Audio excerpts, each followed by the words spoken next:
Good morning, Karen. Good morning. What do you have here?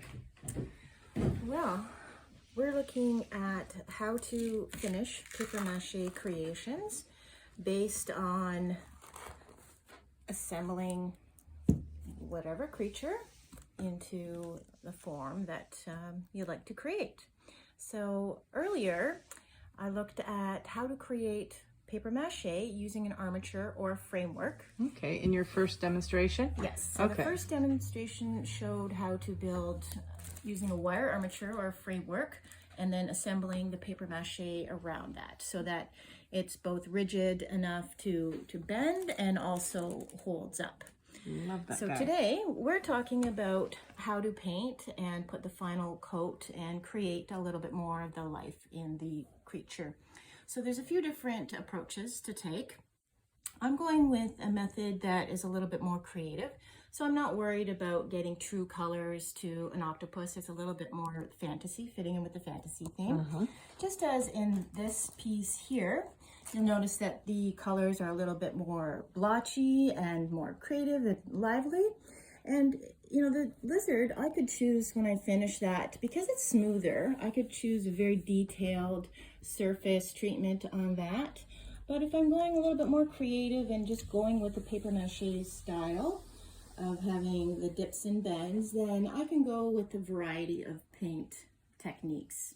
So on the octopus, I'm looking for two different types of colors, having a lighter color underneath and maybe a mix of some other colors.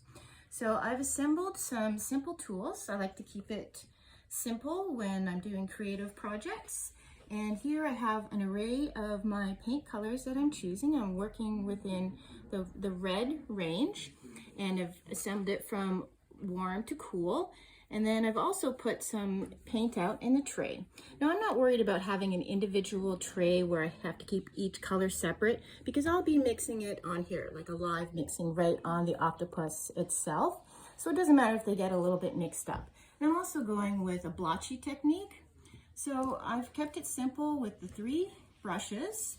So I have my detail brush, I have my smooth blender, and then I have my dabber type brush. What type of paint are you using here? Well, these are acrylic paints, and because this will be outside, I don't want to use a temper base or a water-based paint, obviously. Right. And then I've pre-sealed this with a gesso. So that's basically a sealer, a very traditional sealer. Now it's more a latex sealer that I treat the paper mache with, and I make sure that it's really dry. So I've left a lot of time between the layers, made sure that it's thoroughly dry, and then I've coated with the gesso, given that sufficient time to dry. Otherwise, the moisture can build up inside, and then it'll stay soft, and it won't be suitable for outdoor applications. So I wanted to make sure that I had that sufficiently covered. So now I'm thinking about, well, how do I want to get the color on there? Do I want a little bit lighter here? Do I want maybe yellow closer to the face? And I'm going to be working with a few base colors for my red. So I think I'm going to start maybe on the side. And I'm going with a blotchy technique.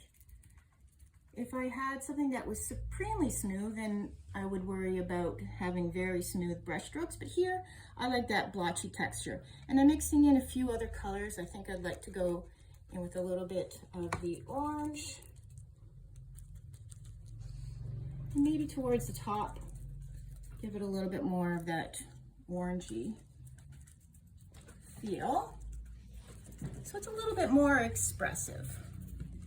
And I'm thinking maybe in the face area, I'll keep it a little bit more fiery yellow, lighten it up a little bit. So you're not worried about exacts here? Oh, no, this is a little bit more fun and creative. You know, I'm not creating a diorama for the museum where I'm worried about accuracy. Okay. We're all about fun at the Steampunk Festival. We are.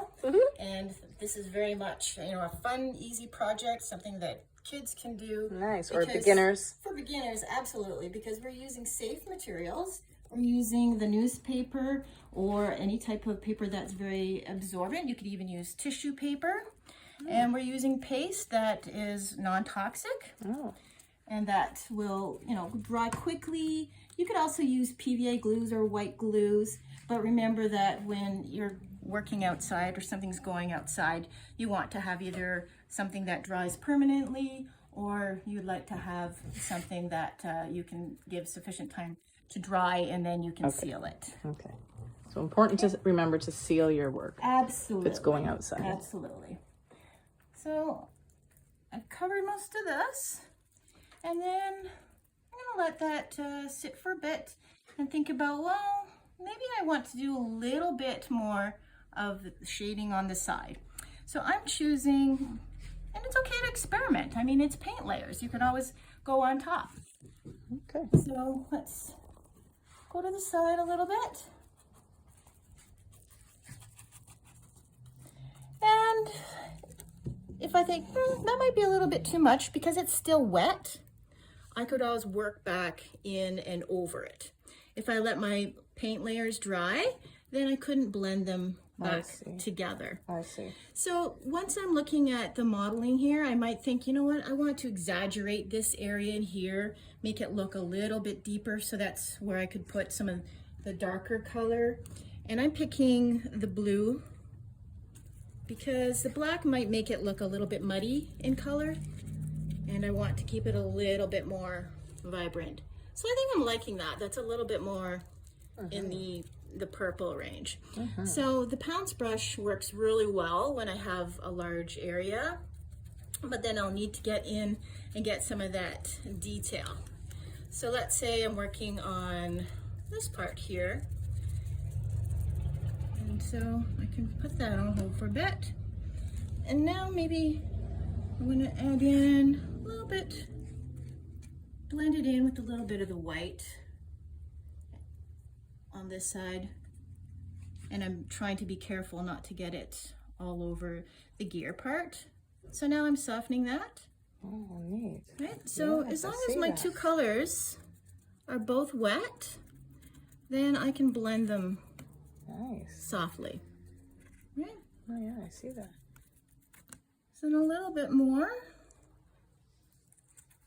And now I'm mixing in just a little bit more of the yellowy peachy color so that the underside is a little bit lighter and typical of what you'd see on an octopus. Again, not worrying about accuracy. And now I need to blend that area a little bit better. So I have a lot of paint on my brush. So I'm just going to clean that off. So this works well when you're painting many things where you need to get two colors to be a little bit more introduced to each other. So now I've taken off some of that paint and I have a damp brush and I can soften. So that lets me blend. Again, wet into wet. So now I have a smoother transition. And then if I decide, oh, I need to make that lighter, I can always introduce a little bit more of a lighter color, or I can go darker. And I'm working from area to area. I wouldn't want to cover the whole thing and then go back and try to blend. That just wouldn't give you a smooth transition. So I'm moving in one area, blending together, and then moving on to the next area once I feel satisfied with that. And again, looking at it from different angles, as we looked in the first part of discussing sculpture, you want to turn your piece from several different angles to get an idea of how it will look once it's rotated in space and give you an idea of where to proceed. So as I look at the side, I think, oh, here's another area that I want to blend.